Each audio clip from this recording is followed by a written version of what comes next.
वालेकुम अस्सलाम व रहमतुल्लाहि व बरकातुहू। क्यों भाई, क्या हाल है?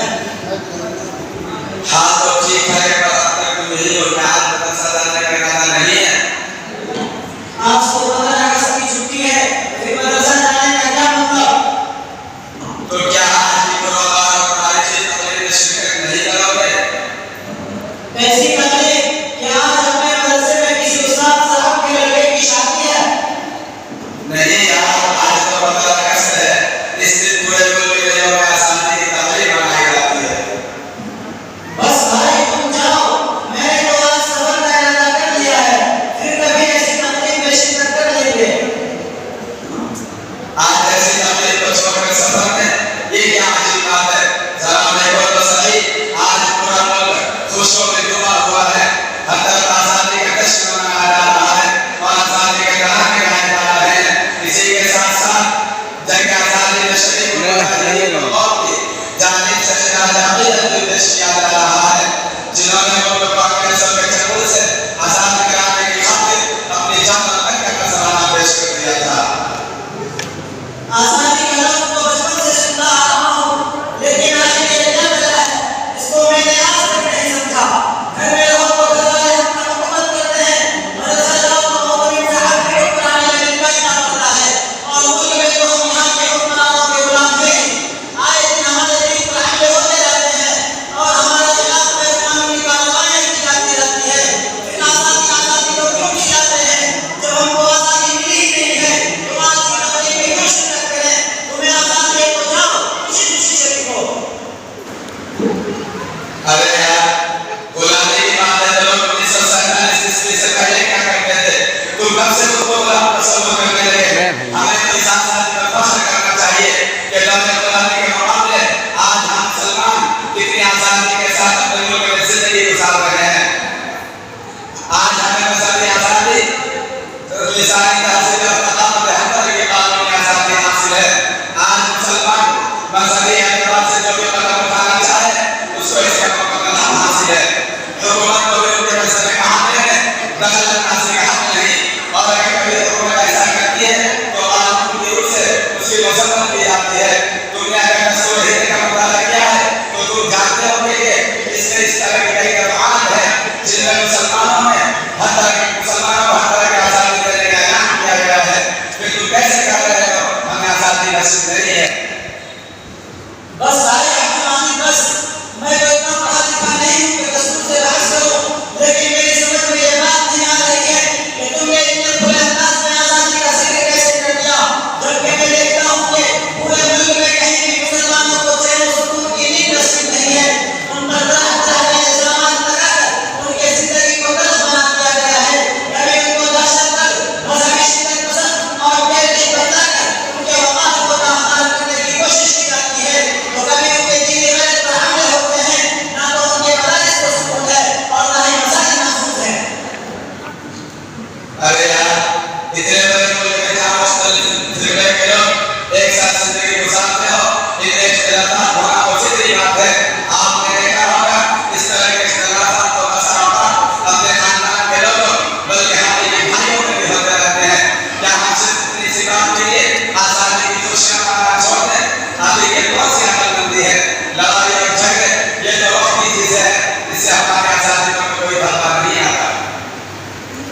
लगता है आपको सियासत से गहरा लगाव है, इसीलिए आप इतना खुलकर गुफ्तगू कर रहे हैं। लेकिन भाई, मैं तो सियासत से बहुत दूर भागता हूँ, इसीलिए मैं आपके साथ आपका वीडियो नहीं बन रहा है, नहीं बन रहा है। अब हुआ चालू था उसकी ये 2 सेकंड हुआ, 3 सेकंड चालू था हो गया बंद हो जाती है। ताकि यहाँ के गैर मुस्लिम कौमों में हमारा इल्जाम मांगे जा सके और मुसलमानों पर उनके दुश्मनी का इल्जाम लगाने वाले लोगों के सामने रहकर पैगाम उठाए। तो बोला आपके कहने का मतलब ये है कि हम आजादी की खुशियां मनाकर खुद अपने सजन मुताबिक पर नरमबाशी करें, मुल्क में तो हमें कलम कलम पर सजाया जाए, यहाँ तक कि हमारा जीना भी कवर कर दिया जाए, फिर भी हम खुशियां मनाएं। ये कैसी खुशी है भाई? मेरे कहने का मतलब नहीं ठीक है, आज मुसलमानों पर तरह तरह के इल्जाम लगाकर उनकी किया जा रहा है और उनके मजहबी आजादी पर कब्जा लगाकर उनके मजहबी तशद्दुद को आमार करने की कोशिश की जा रही है। लेकिन क्या हम इन सब की वजह से अपनी कुर्बानियों को फरामोश करते हैं? क्या तुमको मालूम नहीं है कि हिंदुस्तान की आजादी में मुसलमानों ने कितनी कुर्बानियां दी है और इसकी खातिर कैसी कैसी मशक्कतें झेली है? यही तो 15 अगस्त का दिन हमें एक मौका देता है कि हम अपना काबिरी और मुल्क के मुजाहिदीन की कुर्बानियों का तज़किरा करें और उनके मशक्कत पर चलने का इंतजाम करें। उठाए कुछ वक्त लाला ने कुछ नरगिस ने कुछ गुल्ले, उठाए कुछ वक्त लाला ने कुछ नरगिस ने कुछ गुल्ले, चमन में हर तरफ बिखरी हुई है दास्तां मेरी। वाह भाई अब्दुल माजिद वाह, तुम्हें तो बड़ी अच्छी आजादी हासिल हुई। क्या तुम्हारे नजदीक आजादी इसी का नाम है कि कोई तुम्हारे दिन, तुम्हारे मजहब और तुम्हारी मजहब के इरादों पर हमला करता रहे और तुम कानून को घर में लेकर बैठे रहो? क्या तुमको नजर नहीं आता कि यहाँ के हुक्मरानों ने मुसलमानों के खिलाफ अब तक कैसे कैसे इक़दामात किए हैं और अब क्या कर रहे हैं? मेरे प्यारे, मेरे कहने का मैंने तो पहले ही कह दिया था कि इस तरह की चीजें तो हो जाया करती है और वैसे ये कहना सही नहीं कि कानूनी एतबार से मुसलमान क्या कर रहे हैं।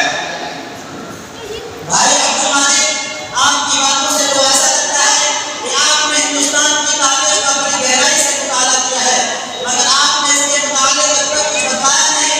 क्या मुझे भी इस सिलसिले में कुछ बताओगे? क्यों नहीं, आज का तकरीर ही इसी काम के लिए आता है और आज की तकरीबात में भी यही सब बातें होती है। गुलामी के किस्से, मुजाहिदीन के कारनामे और मोहब्बत वतन की कुर्बानी कैसे क्या होता है। तो आओ तुमको भी कुछ बतला दूं। मेरे प्यारे दोस्त, हिंदुस्तान की तारीख में हम मुसलमानों की तकरीबन 1000 साल पहले हुकूमत कैसे नुमाया काम पड़ाता है। यहाँ मुसलमानों ने जिस शान से कैसे हुकूमत की और अपने दौर के जो अपराध छोड़े, आज इस तारीख के सरकार उनसे भरे पड़े हैं और आज के हिंदुस्तान की सरजमीन पर मौजूद बेशुमार इमारतें उस दौर की आज़मत गवाही दे रही है। बल्कि मुझे कहना चाहिए कि तारीख का कोई भी सफा उनकी आज़मतों का जिक्र किए बगैर मुकम्मल नहीं हो सकता।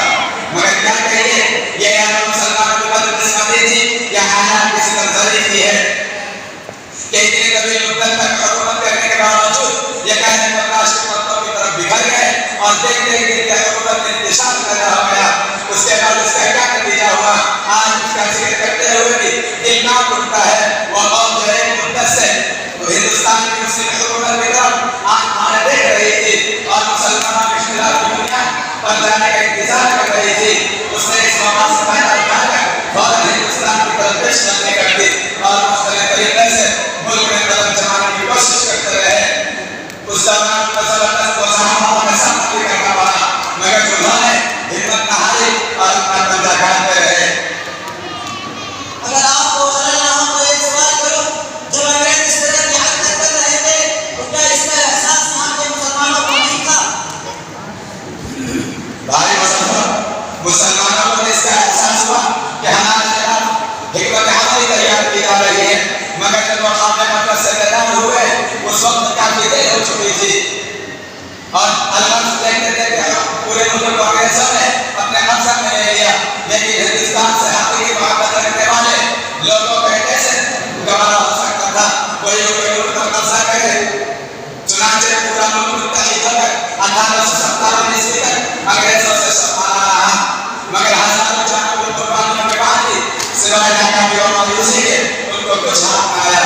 लेकिन उस नाकामी ने हिंदुस्तानी के दिल में आजादी की जो लहर पैदा की, वो आगे चलकर आजादी का वैश्विक आबादी हुई। 1857 ईस्वी की नाकामी के बाद सातों बिरादरी और मजहबी इतिहास से बाला होकर हर एक हिंदुस्तानी ने जिस अंदाज से खुद को तैयार किया वो तमाम सियासी और मैदान में कूद पड़े। उलमा ने मसनद को छोड़कर मैदान जिहाद को कर लिया। जिहाद को हौसले का ऐलान करके दिलों में आजादी का अजीब और गरीब जज्बा पैदा कर दिया, अजीब और गरीब जज्बा पैदा कर दिया और लोग मेरा खौफ मुल्क की आजादी की खातिर कुर्बानी देते रहे। उन कुर्बानियों और संघर्षों के नतीजे में ही एक दिन आया कि पूरा मुल्क अंग्रेजों के चंगुल से आजाद हो गया और 15 अगस्त 1947 ईस्वी में उसकी आजादी का ऐलान कर दिया गया। फिर आज ऐसे कुर्बानियों को आज की तरह हम याद करें। पत्ता पत्ता टूटा टूटा हाल हमारा जाने है,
ऐसे उलमा को शहीद कर दिया जाता था, उलमा को गोलियों में बंद करके गोलियों का निशाना बनाया जाता था, मगर उन्होंने महासासाती का खातिर हर मशक्कत को बर्दाश्त किया और बहुत हर मुसीबत झेलते रहे।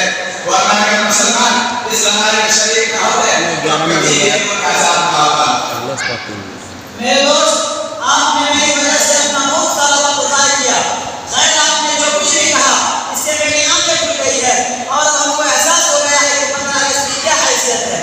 आइंदा आप कभी भी ये मौका हाथ से जाने नहीं देंगे। भाई मुजफ्फर, तुमने भी मेरी बात बड़ी दिलचस्पी से सुनी, इसके लिए तुम्हारा शुक्रिया। मैं तो बस ये कहना चाहता हूँ कि हमें आईन और दस्तूर के मुताबिक अपने हकूक़ का मुतालबा करना चाहिए। ये नफरत पूरी है, ना पालो इसे, ये नफरत पूरी है, ना पालो इसे, दिलों में खलीशे निकालो इसे, न तेरा न मेरा न इसका न उसका, न तेरा न मेरा न इसका न उसका, ये सभी का वतन है, बचा लो इसे। तो भाई अब्दुल माजिद, अब इजाजत दीजिए, इंशाअल्लाह फिर कभी मुलाकात होगी। ठीक है, खुदा हाफिज़। अस्सलाम वालेकुम। वालेकुम अस्सलाम।